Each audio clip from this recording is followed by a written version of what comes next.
नमस्कार, जय हिंद दोस्तों। स्वागत है आपका एक नए वीडियो में। Welcome to learn smart edu channel. मेरा नाम है अंशुमन सरकार। दोस्तों, अक्टूबर 7 तारीख को एक कार्यक्रम हुआ था ढाका शहर के बीच। उसके जो ऑर्गेनाइजर्स कौन थे? वो थे अल मरकजुल इस्लामी, एक संगठन। ये संगठन एक रेडिकल इस्लामी, जो आतंकी जो बोलते हैं ना, रेडिकल इस्लामिक ग्रुप है। उसने बुलाए थे कट्टर इस्लामिस्ट, कट्टर नेताओं को दुनिया भर से भाषण देने के लिए। ये एक हाई प्रोफाइल जो कॉन्ग्लोमरेशन या आप बोल सकते हो एक मीटिंग हुआ है बांग्लादेश ढाका शहर के बीच, जहाँ पे अगर हम देखें तो जो रेडिकल इस्लामिस्ट लीडर्स हैं कहाँ से आए थे? वो हमास के थे, वो तालिबान के थे, वो पाकिस्तान से आए हैं। और आईसिस जो है, आईसिस के बारे में अभी मैं इस वीडियो में कुछ देर बाद में उसके बारे में चर्चा करूंगा, लेकिन पहले इस मीटिंग के बारे में मैं थोड़ा चर्चा करना चाहता हूं। देखिए, 7 तारीख अक्टूबर ढाका शहर के बीच हमास के लीडर्स कौन कौन थे? हमास के लीडर शेख खालिद कुद्दूमी, हमास का एक बड़ा स्पोक्स पर्सन है वो। उसके अलावा जो हमास का जो चेयरमैन, हमास का पोलिट ब्यूरो का जो चेयरमैन वो आया था, उसका नाम है शेख खालिद मिशल। इसके अलावा पाकिस्तान से जो है रेडिकल जो इस्लाम, कट्टरी इस्लाम के जो लीडर्स हैं वो आए थे, जैसे कि शेखुल इस्लाम मुफ्ती ताकी उस्मानी और मौलाना फजलुर रहमान। ये जो है, ये दो नेता जो पाकिस्तान से आए थे, वो बहुत ही ज़्यादा डेंजरस हैं। और रेडिकल इस्लामिस्ट जो नेता हैं वो पाकिस्तान के अंदर वो ऑपरेट करते हैं। तो ये मीटिंग खासकर हुआ था अक्टूबर 7 तारीख को। दोस्तों देखिए, अक्टूबर 7 तारीख ही उन्होंने क्यों चुना? और हमास का क्या काम है बांग्लादेश के भीतर? तो अक्टूबर 7 तारीख जो है वो 1 साल पूरा हो रहा है जो हमास ने अटैक करा था इजराइल के ऊपर, जहां पे 1200 से ज़्यादा लोग मरे थे और कई लोगों को हमास अगवा करके ले गई थी। इजरायली जो है यहूदी लोगों को अगवा करके ले गए थे। तो उसका 1 साल पूरा हुआ था अक्टूबर 7 तारीख को। भाई, बांग्लादेश का इससे क्या लेना देना? लेकिन बांग्लादेश जो है एक प्लेटफॉर्म और एक रेड कारपेट बिछा के हमास के लीडर्स को बांग्लादेश के भीतर उन्होंने इनवाइट किया हुआ था। और कोई छोटा मोटा नेता नहीं आया था। उनका पोलिट ब्यूरो का जो चेयरमैन है हमास का, वो आया था। देखिए, हमास को इजराइल ने बम मार के बिल्कुल ख़त्म करने के कगार में है, लेकिन हमास के नेता को बांग्लादेश वीज़ा दे के अपने देश बुला रहा है। कितनी बड़ी साजिश बांग्लादेश के भीतर चल रही है। और ये जो मोहम्मद यूनिस साहब है वो बैठ के कर क्या रहे हैं, या बांग्लादेश का आर्मी चीफ जो वकारुज़्ज़मा है वो क्या कर रहे हैं? उनका इन सारे जो मीटिंग्स में उनकी भूमिका क्या है? दोस्तों, इस मीटिंग का जो मंसूबा है ना, मंसूबा उसके पीछे का जो आइडिया है बहुत ही भयानक है। उनका जो हमास हो या हम हिजबुल्ला की भी बात ले, लेकिन हमास हिजबुल्ला से जुड़ा हुआ है और वो लेबनान में है। अब ये हमास जो है वो अपना बेस जो है, उसके जो बचे कुचे जो नेता है, कहीं बांग्लादेश तो उनको पनाह नहीं दे रहा है बांग्लादेश के भीतर, और इसके अलावा पाकिस्तान के जो वांटेड जो टेररिस्ट्स हैं, कहीं वो भी पनाह तो नहीं ले रहे हैं बांग्लादेश के भीतर। और देखिए दोस्तों, ये रीजनल की जो स्टेबिलिटी है उस पर खतरा आ गया है कि ना, बांग्लादेश में रिजिम चेंज जो तख्ता पलट हुआ है उसके बाद जो है, ये जो 2 ही महीने हुए हैं रिजिम चेंज का, उसके बाद अचानक से ऐसे रेडिकल एलिमेंट्स का मीटिंग होना, एक जगह मिलना और मीटिंग करना और फिर रेडिकल आइडियाज़ को स्प्रेड करना, ये कोई एक आइसोलेशन में लिया जाने वाला बात नहीं है। It cannot be taken as an isolated incident. क्योंकि ना इसमें बहुत सारी कड़ियाँ अब जुड़ रही है। मैं आगे चल कर भी अभी आप लोगों को बताऊंगा कि ये क्या हो क्या रहा है। क्यों ना, देखिए हमारे देश में वो लोग जो मणिपुर जल रहा है उसमें रेडिकल एलिमेंट्स का हाथ भी है। उसके अलावा जब तख्ता पलट हो गया, यूनुस साहब जब बैठ गए, तुरंत उन्होंने जितने भी टेररिस्ट थे, करीबन 32-33 टेररिस्ट को उन्होंने छोड़ दिया है। तो यूनुस साहब का क्या मंसूबा है, ये अभी हमें सोचने वाली बात है। Is he trying to create Bangladesh into another जो है Islamic radical country in South Asia? क्यों ना, ये बहुत खतरनाक चीज़ है। पाकिस्तान तो हमने देख लिया है, अब बांग्लादेश अगर हो जाता है तो बहुत खतरे वाली बात है। ऊपर से जो है सिर्फ हमारे जो इंडियन सब कॉन्टिनेंट नहीं, पूरा साउथ एशिया देखिए, ये म्यांमार में भी हो सकता है। क्यों ना, वहाँ पे जो है रोहिंग्याज हैं, रोहिंग्या मुसलमान हैं, तो वो शायद ये रोहिंग्याज को भी ट्रेन करेंगे वहाँ फैलाने के लिए जो है अशांति या टेररिज्म। फिर उसके अलावा थाईलैंड, फिर वहाँ से वो जा सकता है वियतनाम, लाओस, फिर धीरे धीरे मलेशिया तो है ही इस्लामिक कंट्री, फिर इंडोनेशिया। इस तरह से वो फैलाते फैलाते जापान तक पहुँच सकते हैं। हमें नहीं पता, जापान, कोरिया, तो उनका जो मंसूबा है वो कहाँ तक है फैलाने की कोशिश, हमें नहीं पता। अब मैं बात करूँगा कि ये कोई एक ही इंसिडेंट नहीं है, इसके पीछे और भी कई चीज़ें जुड़ी हुई हैं। देखिए बांग्लादेश में ये 7 तारीख का इंसिडेंट है। उसके बाद क्या था, दुर्गा पूजा होने वाला था, 9 तारीख को दुर्गा पूजा शुरू होने वाला है। लेकिन उससे पहले मैं और एक बात मैं आपको बता दूं, ये यहाँ पे मुझे मेंशन करना बहुत ज़रूरी है कि ना, डीप स्टेट का जो इन्वॉल्वमेंट है यूनुस साहब के साथ और भी पुख्ता हो गया। मैं तो बार बार बोल रहा हूँ ना, यूनुस साहब जो है डीप स्टेट के साथ बिल्कुल मिले हुए हैं।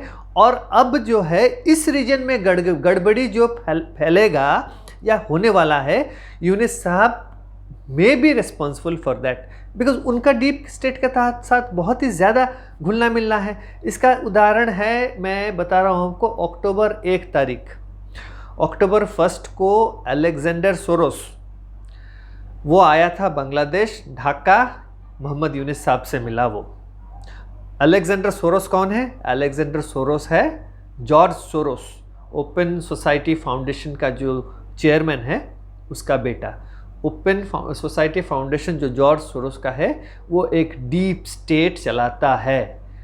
हर दुनिया में, हर देश में जो भी गड़बड़ी फैलती है एनजीओज के थ्रू, वो डीप स्टेट, वो जॉर्ज सोरोस फाउंडेशन चलाता है। वो आया था 1 तारीख को, एलेक्स सोरोस, उसने बताया कि मैं अपने पिता के दोस्त के साथ मिलने आया था। उसने ये अपने सोशल मीडिया हैंडल में तस्वीरें डाल के उसने जाहिर की कि देखिए मैं आया था मिलने, डीप स्टेट आया था मिलने यूनुस साहब से। उखाड़ लो, क्या उखाड़ना चाहते हो?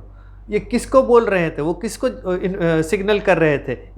ये चीज़ अगर ये जो जॉर्ज सोरोस फाउंडेशन या जॉर्ज सोरोस के साथ पर्सनल इक्वेशन मोहम्मद यूनुस साहब का 1999 से है, जो है ये उनका रिलेशनशिप 1999 से कैसे हुआ?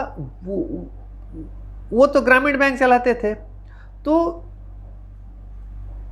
यूनुस साहब ने एक $11 मिलियन का लोन लिया था, जो है सोरोस इकोनॉमिक डेवलपमेंट फंड से।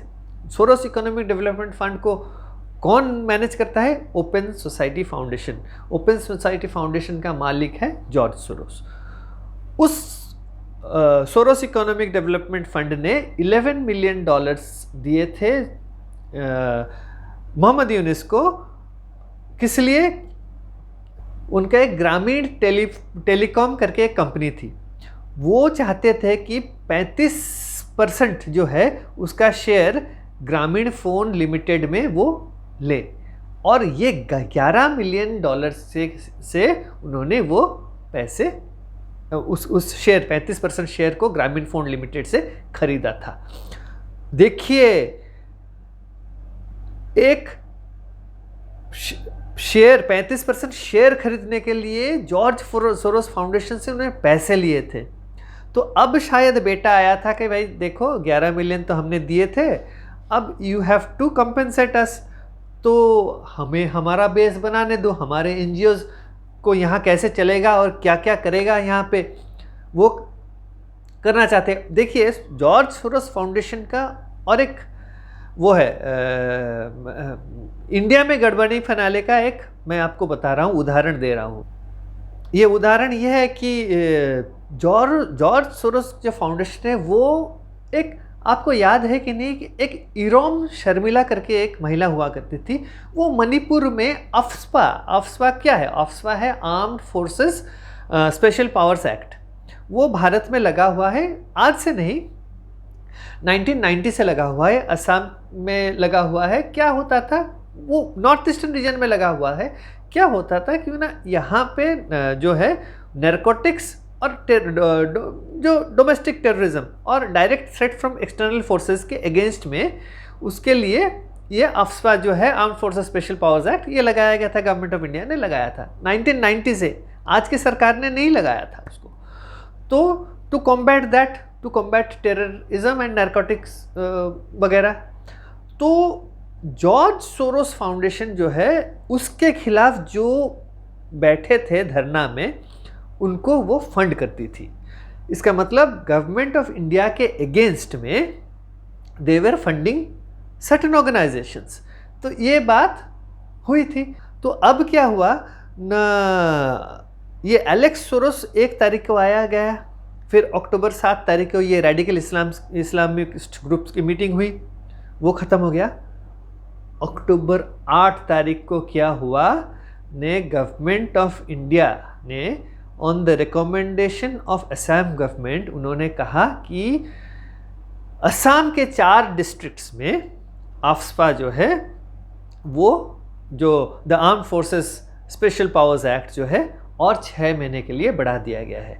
दूसरे भागों से असम का हटा दिया गया है, लेकिन जो सेंसिटिव डिस्ट्रिक्ट्स हैं जो बांग्लादेश के साथ बॉर्डर करती हैं, वहाँ पे दोबारा से उसको एक्सटेंड किया गया 6 महीने के लिए।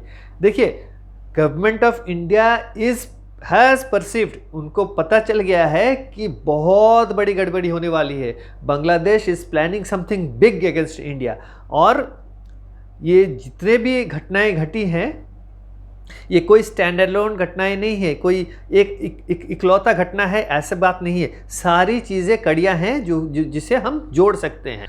अब उसी अक्टूबर 8 तारीख को यूनिस साहब ने एक इंटरव्यू दिया, उनका जो लोकल डेली है प्रोथोमालो बांग्लादेश में, उसमें एक इंटरव्यू दिया। उन्होंने क्या कहा, उन्होंने उसमें कहा, मैं पढ़ता हूँ, I quote, relations between the two countries must be very close. There can be no alternative to this. They need us, we need them. This is essential from any angle, whether it's about economics, security or water. उसके आगे उन्होंने कहा, things will be clear to them when they see that the entire world is accepting us. How can they not accept us? इसका मतलब क्या है, उन्होंने कहा कि भारत और बांग्लादेश के बीच रिलेशनशिप बहुत क्लोज होनी चाहिए, संबंध जो है बहुत क्लोज होनी चाहिए, क्यों ना, उसके अलावा कोई चारा ही नहीं है। वो हमारे बिना नहीं चल सकते, हम उनके बिना नहीं चल सकते। उनका ये भी कहना था, उन्होंने कहा कि वाणिज्य हो या सुरक्षा हो या वाटर शेयरिंग, जो नदी का जो पानी है उसका जो बंटवारा है, इन सारी चीज़ों को लेके हम एक दूसरे पे निर्भरशील है, उनका ये कहना है। उसके आगे उन्होंने क्या कहा, उन्होंने कहा things will be clear to them when they see that the entire world is accepting us, how can they not accept us. उनका ये कहना है कि पूरी जो कहानी बदल जाएगी, कैसे बदलेगी, क्यों ना, दुनिया हमें जो है अपना लेगी। जब दुनिया हमें अपना लेगी तो भारत कैसे ना अपना के हमें रह सकता है। तो इन दो जो बातों में ना बहुत अंतर होता है। इन्होंने पहले वाला जो बात किया, जो अगले भाग में जो बात किया, उसमें अंतर है। उनका क्या कहना है, वो बोल रहे हैं कि दुनिया जब हमें मान लेगी तो इसका मतलब क्या है, आप लोग एक कट्टर इस्लामिक देश हो जाओगे, इसका मतलब भारत आपको एक्सेप्ट कर लेगा। आप बांग्लादेश के अंदर बैठ के भारत विरोधी गतिविधियां चलाओगे भारत के अंदर अशांति फैलाओगे तो भारत मान लेगा और एक्सेप्ट कर लेगा, क्यों ना, दुनिया ने एक्सेप्ट कर लिया है। What do you mean to say? ये दोगलापन जो है एक है, ये परफेक्ट एक कॉपी बुक स्टाइल है। मैं बता रहा हूँ, ये परफेक्ट कॉपी बुक स्टाइल है, गुड कॉप बैड कॉप। ये जो है क्लिंटन, उनका गुरु था ना क्लिंटन और बैराक ओबामा, ये जो बैराक ओबामा और क्लिंटन ना, ये सारी चीज़ें अपनाते थे। तो देखिए, यूनुस साहब का जो है कोई एक देश चलाने का कोई एक्सपीरियंस तो है नहीं। क्लिंटन और ओबामा, उनका देश चलाने का, और बहुत ही, अमेरिका एक बड़ा देश है, तो उस हिसाब से उनका एक्सपीरियंस और अभिज्ञता जो है बहुत ज़्यादा है। और ये उनको लगा कि मैं अगर उस तरह का बात करूं जो ओबामा या क्लिंटन करते हैं तो भारत डर जाएगा। भारत जो है बहुत ही मजबूत है। बांग्लादेश भारत से ही पैदा हुआ है, ये भी सोचने वाली बात है। और भारत में कोई मूर्ख बैठे नहीं है, भारत में भी बहुत जो है इंटेलेक्ट लेवल बहुत हाई है।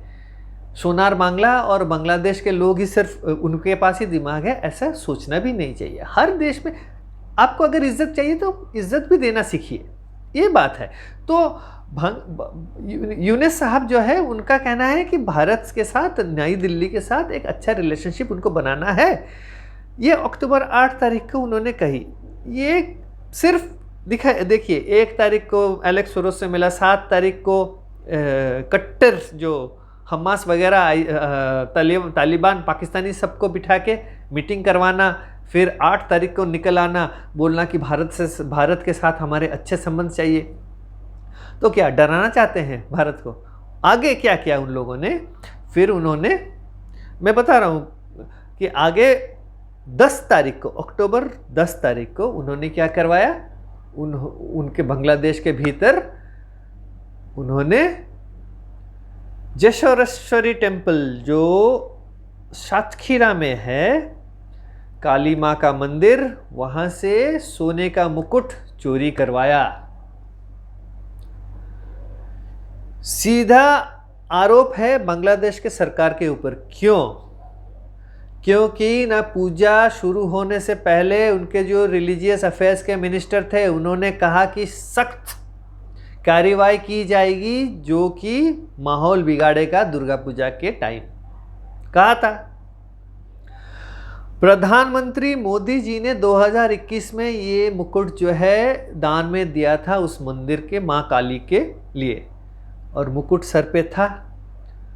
फिर सीसीटीवी कैमरा के सामने चोर आया, चोरी करके ले गया, और ये जो यूनुस साहब की सरकार ये बुत बन के बैठी हुई है। क्यों?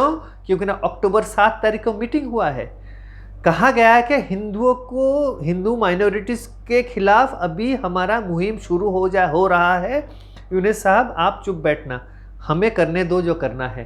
भारत को हम घुटने पे लेके आएंगे, फिर भारत कैसे बांग्लादेश के साथ रिश्ते अच्छा नहीं करेगा हम लोग बताते हैं भारत को।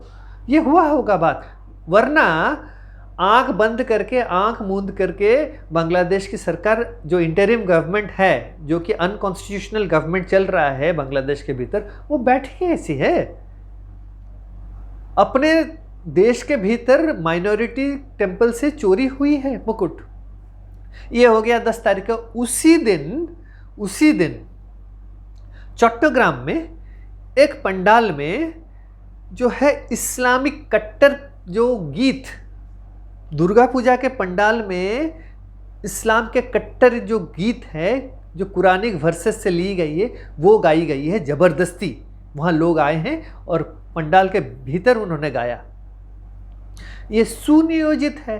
अक्टूबर 7 तारीख के बाद ये घटनाएं हुई। उसके बाद जो है, जैसे कि बहुत सारी घटनाएं हुई हैं, मैं ज़्यादा घटनाएं गिना नहीं रहा हूँ, मैं सिर्फ बता रहा हूँ।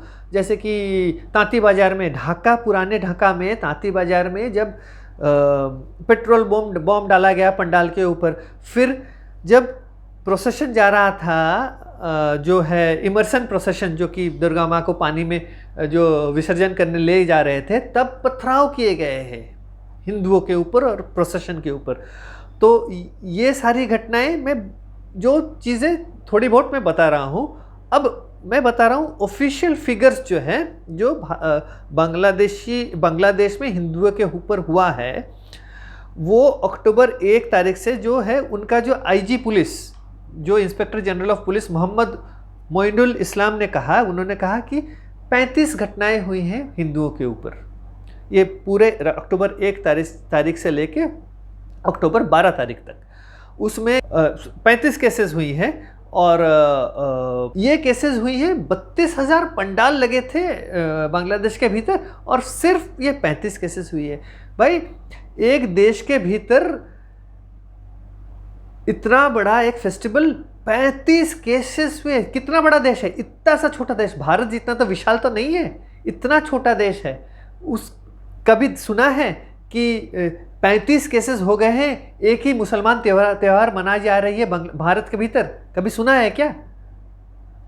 और इतना छोटा एक भारत का एक स्टेट से भी छोटा एक बांग्लादेश, और वहाँ 35 केसेस हो गए हिंदुओं पे अत्याचार, और अनगिनत केसेस हैं जो कि रजिस्टर नहीं हुए हैं, क्योंकि ना डर के मारे हिंदुओं ने उसको रजिस्टर नहीं किया हुआ है। तो ये बात हुई है। भारत सरकार ने जो है ये जो जितने भी इंसिडेंट्स हुए हैं, जो मुकुट, माँ काली के मुकुट के चोरी होने से लेकर हिंदुओं पे अत्याचार तक, कड़ी शब्दों में निंदा जाहिर की है, और बांग्लादेश के सरकार से कही है कि तुरंत एक्शन ली जाए। जो मुकुट चोरी का जो इंसिडेंट हुआ था, उसमें जो हमारे सरकार ने क्या कहा है, एक मैंने एक्स पे गवर्नमेंट ऑफ इंडिया जो मिनिस्ट्री ऑफ एक्सटर्नल अफेयर्स का एक एक्स में उन्होंने एक्स प्लेटफॉर्म में उन्होंने एक डाला था एक पोस्ट, मैं पढ़ के सुनाता हूँ आपको। We have seen reports of theft of the crown gifted by PM Modi to Jeshoreshwari Kali temple Shatkhira in 2021 during his visit to Bangladesh. We express deep concern and urge government of Bangladesh to investigate theft, recover the crown and take action against the perpetrators. इसका मतलब government of India कड़ी निंदा करी है इस बात की, और उन्होंने अपना जो है कंसर्न जाहिर किया कि देखिए बांग्लादेश की सरकार जो है ये जो चोरी हुई है उसकी इन्वेस्टिगेशन उसको करनी चाहिए, और जितने जल्द हो सके जो चोरी में गया है मुकुट उसको वापस लाए, और कड़ा एक्शन ले जिसने चोरी करवाई है या चोरी की है इस मुकुट को। ये पहला था। फिर क्या हुआ, एक दूसरे इसमें गवर्नमेंट से भारत के एक्सटर्नल अफेयर्स मिनिस्ट्री ने कहा इसी शनिवार को कि द गवर्नमेंट ऑफ बांग्लादेश, उन्होंने कहा गवर्नमेंट ऑफ बांग्लादेश से कही कि the government of Bangladesh should ensure safety and security of Hindus and all minorities and their places of worship, especially during this auspicious festival time. These attacks follow a systematic pattern of desecration and damage to temples and deities, and we have witnessed over several days now.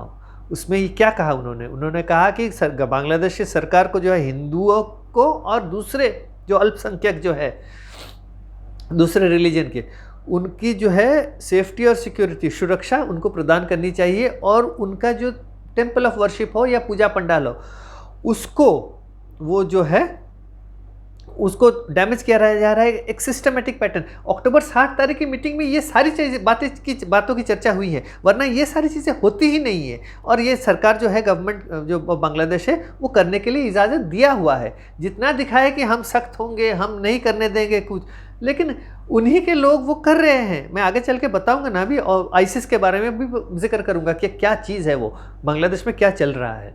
तो अब क्या है ना, ये उन्होंने कहा। फिर बांग्लादेश के गवर्नमेंट क्या बोल रहा है, बांग्लादेश के गवर्नमेंट बोल रहा है, द गवर्नमेंट ऑफ, वो बोल रही है, मैं कोट कर रहा हूँ, the government of Bangladesh finds such allegations baseless and assertions uncalled for. इसका मतलब ये जो भारत सरकार बोल रही है या एलेज कर रही है, ये बिल्कुल खारिज कर दिया उन्होंने कि ये बिल्कुल सरासर झूठ बात है। इसका मतलब बांग्लादेश में के भीतर में जो मीडिया ने पब्लिश करी है ये सारी खबरें, वो सारी खबरें झूठा है उन्होंने कहा। इसका मतलब बांग्लादेश की मीडिया जो है वो एक झूठी मीडिया है। ये बिल्कुल बांग्लादेश की सरकार ने ये बात कही है कि बांग्लादेश की मीडिया झूठी है। तो बांग्लादेश के मीडिया पे विश्वास करना अभी विश्वास ही नहीं करना चाहिए अगर बांग्लादेश की सरकार ये बात कर रही है। फिर उन्होंने कहा, आई कोट, मैं कोट कर रहा हूँ, there were just handful incidents reported on which the government authorities acted promptly in ensuring safety and security of Hindus and other minorities throughout the festival times। बोल रहे हैं ये कुछ गिने चुने ये ऐसे ही इंसिडेंट्स हो गए थे छोटे मोटे, और हमारी सरकार ने, हमने बहुत ज़्यादा प्रॉम्प्टली हमने एक्ट किया है, हमने सुरक्षा प्रदान की है। अच्छा, तो एक आध इंसिडेंट भी हो सकता है, उनका ये कहना है। एक इतना छोटा देश, उसमें 8% हिंदू बचे हैं। 20% हिंदू थे जब आज़ादी के टाइम, अभी 8% बचे हैं, और इतना डरा रहे हैं हिंदुओं को और फोर्स कर रहे हैं। मतलब इस्लामिक रेडिकलाइजेशन जो है वो अपने जो बांग्लादेश के सरकार के भीतर भी बहुत ज़्यादा है। मैं क्यों बोल रहा हूँ कि इस्लामिक रेडिकलाइजेशन बहुत ज़्यादा हो गया है, क्योंकि ना जो है, जो कत्ल हुआ है अभी, एक जर्नलिस्ट का मर्डर हुआ है। जर्नलिस्ट का मर्डर हुआ है, आपका जर्नलिस्ट का मर्डर जो हुआ है अक्टूबर 12 तारीख को हुआ है। अक्टूबर 12 तारीख का जर्नलिस्ट का नाम स्वपन कुमार भद्रो, 65 वर्षीय रिटायर्ड हिंदू जर्नलिस्ट, हिंदू हैं वो, जर्नलिस्ट हैं। ताराकंदा प्रेस क्लब के जो है वो वाइस प्रेसिडेंट थे। उनको मयमनसिंह डिस्ट्रिक्ट में उनकी कत्ल की गई। ये कैसे, मैं बता रहा हूँ। पहले उनका जो है हाथ का जो रिस्ट है वहाँ काटा गया, फिर गला काट के मारा गया। ये बिल्कुल आईएस स्टाइल का किलिंग है। ये उनका ही किलिंग, उनका ही ये स्टाइल है किलिंग करना या मारना लोगों को। तो मैं आईएस की बात क्यों कर रहा हूँ? आईएस की बात इसीलिए कर रहा हूँ क्योंकि ना बांग्लादेश के भीतर अल कायदा जो है, अंसरुल बांग्ला टीम हो या आपका जो जमाते इस्लामी हो, वो तो उनके साथ, अल कायदा के साथ और पाकिस्तान के रेडिकल एलिमेंट्स के साथ मिले हुए हैं। फिर अभी हमास नया एक्टर आ गया है बांग्लादेश के भीतर। तालिबान सोच वाले बहुत ज़्यादा हैं। आईएस बहुत महत्वपूर्ण है बांग्लादेश के भीतर, और ये और भी अभी पनेगा, वो और भी बढ़ेगा। क्यों, मैं बता रहा हूँ आपको। ये मैंने जैसे कहा कि ये आईएसआई स्टाइल के जो किलिंग हुआ था जो जर्नलिस्ट का, अब उसके 2 दिन पहले भारत सरकार ने एक नोटिफिकेशन जारी की। नरेंद्र मोदी की सरकार ने, अमित शाह जो होम मिनिस्टर हैं, उन्होंने, होम मिनिस्ट्री ने एक नोटिफिकेशन जारी की। वो क्या था? बांग्लादेश के भीतर एक रेडिकल इस्लामिक गुट है, हिज़्ब उत तहरीर।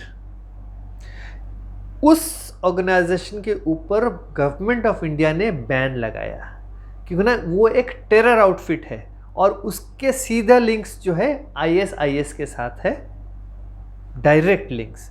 और उनका हिज़्ब उत तहरीर जो है वो बांग्लादेश को एक खलीफत बनाना चाहती है, और वहाँ उसका एक अमीर रहेगा।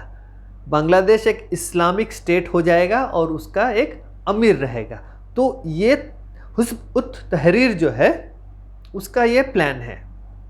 अब हिज़्ब उत तहरीर जो है ये बेसिकली जो है अभी जड़ें फैलाने की कोशिश कर रहा है पूरे इस रीजन में, इंडियन सब कॉन्टिनेंट में, और साउथ ईस्ट एशिया जो है उस तरफ, आपके जितने फार ईस्ट की तरफ जा सकते हैं वो लोग अपना जड़ें फैलाना चाहते हैं।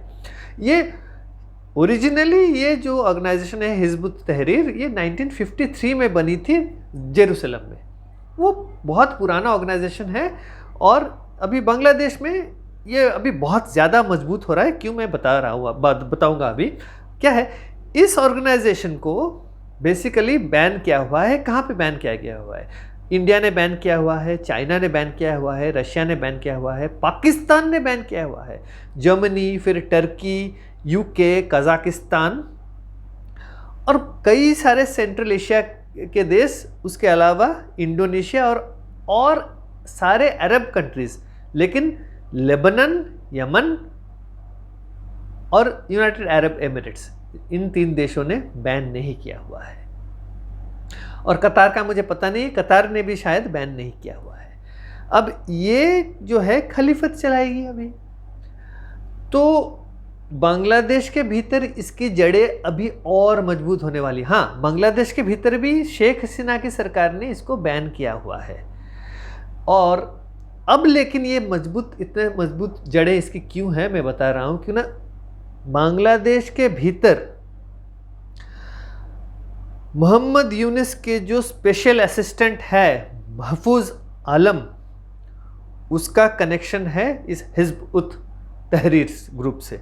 ये हिज़्ब उत तहरीर ग्रुप थोड़ा सा जो जमात इस्लामी, ये जो आपका ATB ABT अंसरुल्लाह बंगला टीम हो, या और एक वो है इस्लामी आंदोलन हो, इनसे थोड़ा अलग है। क्योंकि ना ये हिज़्ब उत तहरीर क्या है पता है, जितने पढ़े लिखे लड़के लड़कियां हैं ना, उनको इनमें शामिल करता है।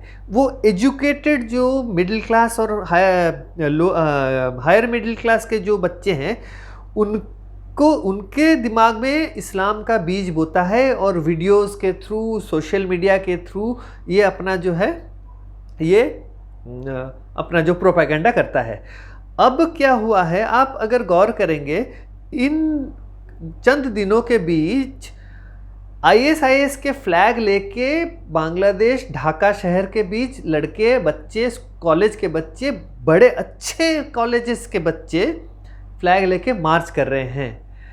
ये एक्चुअली में जब स्टूडेंट्स प्रोटेस्ट शुरू हुई थी, तो जमात इस्लामी के अलावा ये जो हिज़्ब उत तहरीर जो था, उसने भी इस तख्ता पलट में योगदान दिया था। तो ये महफूज आलम जो है बहुत ही खतरनाक इंसान है। तो वो जो है वो बिल्कुल इस ऑर्गेनाइजेशन से मिला हुआ है और आईसिस से उसका कनेक्शन है। तो अब क्या है, आईसिस की जड़ें जो है बांग्लादेश के भीतर मजबूत हो रही हैं। अब इन सारी घटना में आईसिस मैं क्यों बोल रहा हूँ, मैं बता रहा हूँ आपको, क्योंकि ना जो the national counter terrorism centre है, वेबसाइट जो है गवर्नमेंट ऑफ यूएस का, मैं जब वहाँ मैंने देखा तो आईसिस बांग्लादेश जो है, मैं कोट कर रहा हूँ क्या लिखा हुआ है, ISIS Bangladesh is a network of ISIS supporters based in Bangladesh. ISIS officially acknowledged the network in 2015। इसका मतलब 2015 से आईसिस का नेटवर्क बांग्लादेश के भीतर है। ये मैं नहीं बोल रहा, ये गवर्नमेंट ऑफ यूएस से बोल रहा है, और गवर्नमेंट ऑफ यूएस से बोल रहा है ये बात। और एक बात गौर कीजिए आप, मोहम्मद यूनिस साहब ने ग्लोबल इनिशिएटिव जो था, समिट जो क्लिंटन फाउंडेशन ने ऑर्गेनाइज की थी, वहाँ पे किसी को उन्होंने इंट्रोड्यूस नहीं करवाया। उन्होंने कहा कि ये महफूज इस्लाम जो मेरे साथ आया है, वो ब्रेन था पूरा बांग्लादेश में तख्ता पलट के लिए। और देखिए उसकी नज़दीकियाँ है हिज़्ब उत तहरीर और ISIS के साथ। और गवर्नमेंट ऑफ यूएसए क्या बोल रही है, यूएसए बोल रही है कि ISIS officially acknowledged the network in 2015। The network includes among its members some veteran Bangladeshi terrorists intent on overthrowing the Bangladeshi government to establish a fundamental Islamic state. ISIS has killed dozens, including a US citizen, and wounded more than 200 since its formation in 2015. Bangladesh के भीतर ISIS operate करती है। ये United states of America का government ने अपने website पे बिल्कुल पब्लिश किया हुआ है। और एक बात उन्होंने कहा है कि टैक्टिक्स एंड टारगेट्स, उस कॉलम में लिखा हुआ है कि ISIS Bangladesh conducts attacks against police, religious minorities, government officials and buildings and foreign aid workers using small arms, IEDs, suicide bombers and edged weapons. ये जितने भी चीज़ें बताई गई है, जब तख्ता पलट में जब स्टूडेंट्स प्रोटेस्ट हुए थे, ये सारी चीज़ें हुई थी। इसका मतलब ISIS जो जमात इस्लामी और अंसरुल बांग्ला टीम और इस्लामिक आंदोलन या कुछ था वो ऑर्गेनाइजेशन, उसके साथ मिलके पूरा जो योजना उन्होंने घटाई थी। इसीलिए तो मोहम्मद यूनिस साहब ने कहा कि ये महफूज इस्लाम, ये लड़का जो है ये ब्रेन था तख्ता पलट के लिए। दर्शकों, दोस्तों, अभी आप सोचिए कि क्या कितना बड़ा साजिश चल रहा है बांग्लादेश के भीतर और कितना बड़ा खतरा है भारत देश को। क्योंकि ना अगर एक बार बांग्लादेश बेस बन जाता है हमास का, आईसिस का, तालिबान का, तो हमारा पूरा रीजनल स्टेबिलिटी पूरा खत्म हो जाएगा। इसीलिए तो बांग्लादेश अभी चुप बैठा हुआ है। और एक मज़ेदार बात मैं आपको बता रहा हूं कि इस बीच अभी क्या है, अभी अमेरिका को भी पता चल गया है कि उन्होंने तो अपना बंदा बिठाया है, अपना एजेंट बिठाया है मोहम्मद यूनिस को, लेकिन मोहम्मद यूनिस जो है बिल्कुल इनकेपेबल है, इनएफिशिएंट है, कुछ चीज़ चला ही नहीं सकता वो। उन्होंने अपना टेम्पलेट बना के दे दिया कि भाई ऐसे चलाना बांग्लादेश को, फिर भी वो चला नहीं पा रहे हैं, इनएफिशिएंट है, इनकॉम्पिटेंट है वो। तो अब क्या हुआ है, वो अभी यूनाइटेड स्टेट्स जो है, अमेरिका जो है, बांग्लादेश के जो आर्मी चीफ है उनको बुला भेजा है, अभी तलब किया है कि आजा। तो वो अभी आज अक्टूबर 15 तारीख को वो गए हैं यूएसए। वहाँ किन से मिलेंगे, वहाँ यूएस के मिलिट्री ऑफिशियल से मिलेंगे, टॉप यूएस एडमिनिस्ट्रेशन के लोगों से मिलेंगे। इसका मतलब क्या है, अभी आर्मी को यूनाइटेड स्टेट्स अभी बैकअप बनाने की कोशिश कर रही है, क्योंकि बांग्लादेश अभी हाथ से निकल चुका है। अभी रेडिकल इस्लामिस्ट ग्रुप्स जो है वो अभी बहुत जल्द, अभी देखिए चंद दिन या चंद महीनों में वो बिल्कुल एक इस्लामिक कट्टरपंथ जो देश है वो बन जाएगी। ये जितने भी रिफॉर्म्स वगैरह जो ये यूनिस साहब जो दे रहे हैं ना, झांसा दे रहे हैं बांग्लादेशियों को, वो कुछ नहीं होने वाला है। बहुत जल्द वो इस्लामिक स्टेट की तरह एक खलीफत बनने की कगार में खड़ा हो जाएगा और कट्टरपंथ जो है वही बांग्लादेश को चलाएंगे। इसीलिए तो अमेरिका ने बुला भेजा है वकारुज़मा को। उनका ये मानना है कि अगर बाई चांस कुछ होता है तो वो शायद वकारुज़मा को बोलेगी कि भाई तुम अभी ले लो, संभाल लो गद्दी यूनिस साहब को हटा के। तो ये वो गए हैं 15 तारीख को, वो लौटेंगे अक्टूबर 24 तारीख को वापस बांग्लादेश आएंगे। तो ये कहानी है। इस बीच उन्होंने क्या किया हुआ है, इन्होंने बांग्लादेश के भीतर बहुत सारे प्रमोशंस किए हुए हैं, बहुत सारे लोगों को लेफ्टिनेंट जनरल उन्होंने बनाया है। तो बहुत सारे फेरबदल हो रही हैं, पर्दे के पीछे क्या चल रहा है किसी को कोई पता नहीं है। ऊपर से अभी मोहम्मद यूनिस जो है वो अभी चुप बैठे हुए हैं और एक अनकॉन्स्टिट्यूशनल गवर्नमेंट तो है ही है, रिफॉर्म्स के नाम पे कुछ लोगों को इधर उधर से इकट्ठा करके बिठा रहे हैं, कमीशंस बना रहे हैं। कितना सफल होगा नहीं होगा पता नहीं।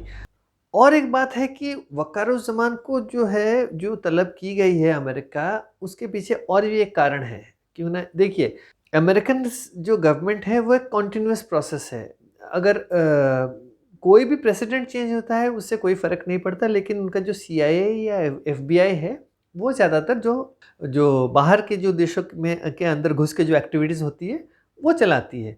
तो इस अब क्या है, अगर बाई चांस जो बाइडन या डेमोक्रेट्स अगर जो इलेक्शन हार जाते हैं, अगर रिपब्लिकन आ जाते हैं, तो एक बैकअप प्लान होना उनके लिए ज़रूरी है। अगर बाई चांस डोनाल्ड ट्रंप अगर जीत के आते हैं तो यूनिस साहब जो है बहुत नज़दीक हैं बाइडन एडमिनिस्ट्रेशन के साथ। अगर बाई चांस कैमला हैरिस नहीं आई पावर में तो ओबामा जो चलाएंगे पीछे से मोहम्मद यूनिस साहब को, वो ख़त्म हो जाएगा। क्योंकि डोनाल्ड ट्रंप जो है वो कभी चाहेंगे ही नहीं कि मोहम्मद यूनिस बने रहे। तो वो क्या करेंगे, वो आइदर वकारुज़्ज़मा को बोलेंगे तुम ले लो एडमिनिस्ट्रेशन, अभी अपने हाथ में ले लो। तो ये प्रोसेस जो है ये वर्कआउट किया जा रहा है कि नवंबर में इलेक्शंस होंगे। जैसे ही इलेक्शंस डिक्लेयर हो जाएंगे, रिजल्ट्स पता चल जाएगा। तो अगर ट्रंप बन जाते हैं तो फिर he will start dictating terms. तो अभी फिलहाल के लिए तो अभी पता नहीं, लेकिन आगे चल के चंद दिनों में हमें बिल्कुल हमारे को क्लियर पिक्चर सामने आ जाएगा। और भारत भी ऐसे चुप बैठने वालों में से नहीं है। भारत भी अभी अपना जो है एक्शंस शुरू करने वाला है। अब आगे चल के क्या होने वाला है ये वक्त ही बताएगा।